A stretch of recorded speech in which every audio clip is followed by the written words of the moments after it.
হিন্দ আৰ্মিৰ সমগ্ৰ ভাৰতবৰ্ষতে সাংগঠনিক কাম কাজ চলি আছে।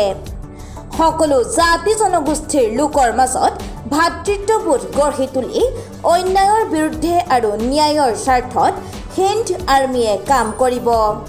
সমগ্ৰ অসমতে হিন্দ আৰ্মিক মজবুত কৰাৰ বাবে আহ্বান জনাই হিন্দ আৰ্মিৰ অসম ৰাজ্যিক সমিতিৰ সভাপতি মইনুল হক আনচাৰীয়ে।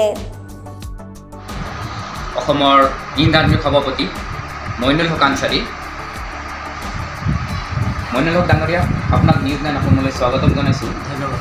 সম্প্ৰতি অসমত ইমান সংগঠন থকাৰ পিছতো আজি আপুনি হিন্দ আৰ্মিত যোগদান কৰিছে। হিন্দ আৰ্মি হ'ল সমগ্ৰ ভাৰতবৰ্ষত বসবাস কৰা সকলো জাতি জনগোষ্ঠীৰ স্বাৰ্থত কাম কৰা এটি স্বেচ্ছাসেৱী সংগঠন। এই সংগঠনে কলা কৃষ্টি ভাষা সাংস্কৃতিক স্বাৰ্থত কৰিব। এই সংগঠনে সদায় অন্যায় বিৰুদ্ধে গণতান্ত্ৰিকভাৱে মাত মাতিব।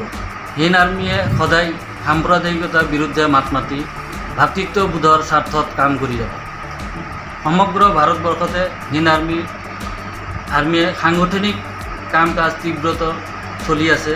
আমাৰ অসমতো এই সংগঠনটোক মজবুত কৰাত মই হিন্দ আৰ্মিৰ সভাপতি মইনুল হক আনচাৰীয়ে সকলো ৰাইজক আহ্বান জনাইছোঁ।